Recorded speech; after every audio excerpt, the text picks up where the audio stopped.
Guys, we are in soup. Nigeria is in trouble.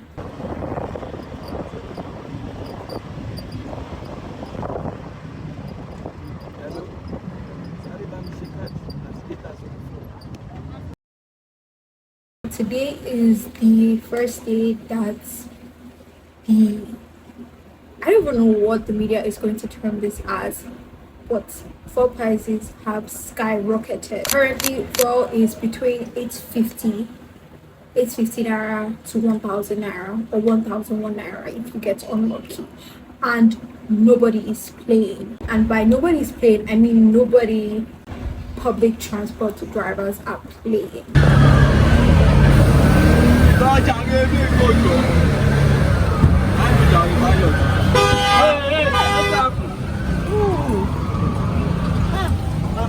I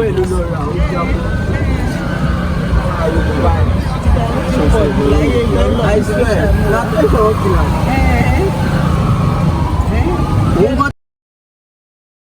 there's literally no other way to quantify what happened today other than it being hell. Everybody was so angsty, everybody was so anxious. There were long queues, like people were queued up probably past like 2 junctions. Like in the middle of the queues you see spaces that they left because those were the doors to shops. Like the queue was long. To hear that the price is now 1,000 plus is just so crazy. If you were paying public transport 100 naira, let's believe it is 200 naira or 300 naira. Nothing is funny anymore. Like once the drivers call price for you, if you don't accept, they're not even budging. I kid you not. One of these drivers that I was entering, I asked him how much the price was. Something that was meant to be 100 naira. We did not spend that much time on the road. It was meant to be 100 naira. He was like, it's 200 naira, and that was his final say. Like he was like, he's not bargaining with anybody. That floor price is 850 naira. That are we the ones paying it? That anywhere you go and then you ask them, oh, how much is from here to here? And you're like, okay, why is it that price? They will tell you the price before. So he was like, if you're entering, enter. If you don't want to enter, tell me. Let me go and park my keke on that bridge so that I know what I'll be doing. He was like, anything is now a hustle. We're in trouble. We're in soup. So I understand that starting off the video with so much negative energy wasn't really the right pace to set for this video, but I was overwhelmed, as you can tell. Stepping into adulthood and having all these things become issues to me was so new for me. And like with every new thing that we are not used to or our body can process, we go immediately into a state of panic and we do not know how to control our fears and anxieties. I think that there is a lesson in all this about the things we can and cannot control. Now, I cannot control the Nigerian economy or how much the price of oil is going to be next month. But one thing I am very certain that I can control are my feelings and how I react to external forces and stimuli. So I spent the remaining parts of the evening just putting down my fears, my anxieties, my feelings into my journal, and it gave me so much perspective. I realized that my fears were less directed to the current hike in fuel prices and more directed to the fact that deep down, I had somehow convinced myself that I was always going to remain unemployed and not be able to afford certain things such as transportation. And somehow subconsciously, I had attributed this fear of never getting employed and being a failure towards the hike in fuel prices. Maybe because I knew it was way easier to be anxious about something that I knew I couldn't control than be anxious about something I knew I could sit down, calm myself, and control. I say all this to say that if there's one thing this season of unemployment has taught me, is that sitting down and being anxious about what the future will hold is worthless and definitely not worth the energy and the amount of time you will spend doing so. This season has taught me painstakingly what it means to sit down and just surrender to the will of God in your life. Now, I do not know what the future holds for me. I do not know if the next time you guys see me, I will be employed in the hospital of my dreams. But what I do know is that God got me, and the plans that He has for me are only plans of good and only plans to make me prosper. So if you find yourself worried about whatever thing that is happening tomorrow or next week, I want you to sit with that understanding. So I feel like it's only right that with everything that is going on, you guys deserve some form of explanation from me about everything that I have left probably hanging in the air. Beginning from the first thing, which was the interview I had 3 weeks ago that you saw in episode 1. The company didn't reach back to me till 2 weeks after the interview. Yeah, till 2 weeks after the interview, and they told me that they were going to get back to me on my application status in 2 to 3 weeks. I think we are almost in the range of 2 to 3 weeks, and they still haven't gotten back to me.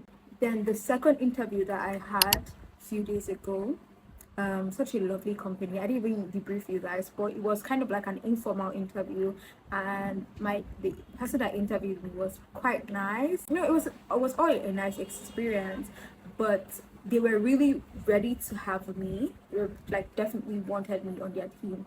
But then the issue of my internship came up, and since it's like I don't really exactly know how it is going to go, we couldn't just bank on the fact of me still able to work with them and also do my internship, because I haven't started, so I don't know how my schedule is going to look like. Hell, I haven't even gotten the internship yet. This has been something that I have been weighing about, thinking about, definitely praying about, because I knew that I wanted to get more experience with content creation in the corporate world, right? I couldn't get branding. I was like, okay, I'm ready to settle for social media managing or something of that sort, just creating content in the context of a business or a company.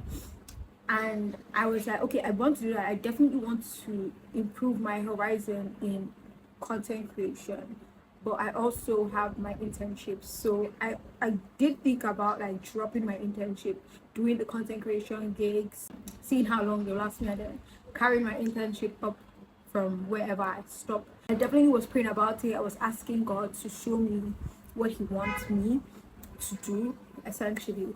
And on Wednesday last week, I did receive an understanding, a revelation, if I must, that I should chill.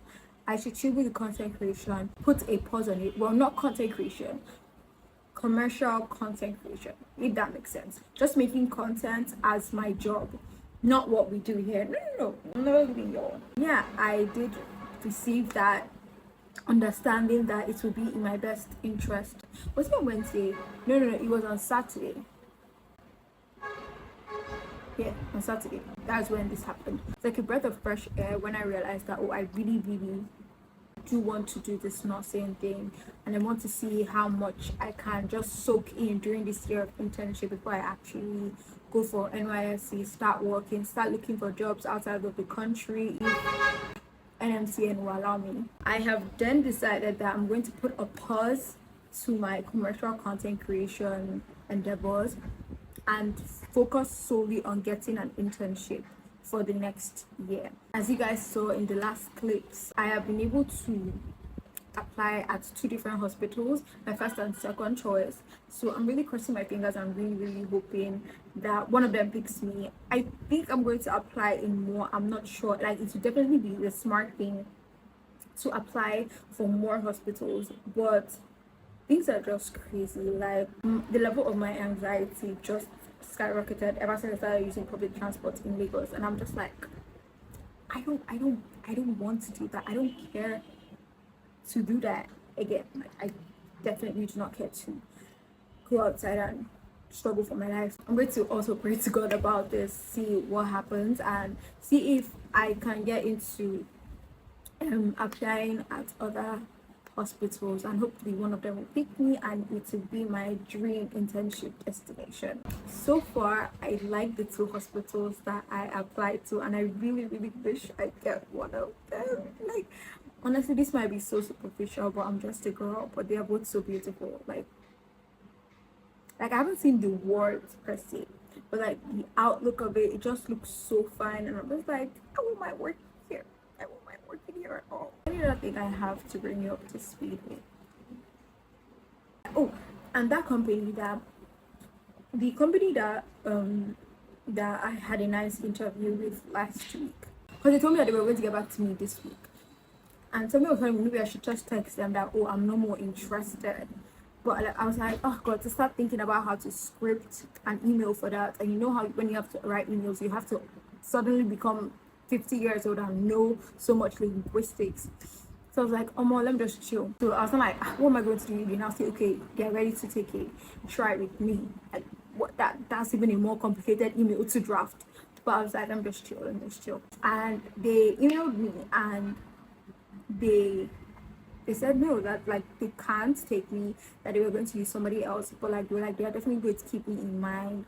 So I should make sure to tell them how my schedule is like once I start my internship. And I was like, that's so cute. And I was like, okay, God, thank you so much for saving me the stress of drafting an email saying no, I don't want the job again after I was the one that applied. That is basically the long and short of every other thing that you're seeing that I feel like I have not explained. If you need this as an encouragement to go to God in prayer for these big decisions in your life, please go to God in prayer for these big decisions in your life. Like, I'm not even playing, but it is so worth it. Definitely worth it. I think I want to journal. I was meant to journal last night, but I was so tired after we came back from church. So I think I want to journal now, and then I will continue the rest of my Thursday.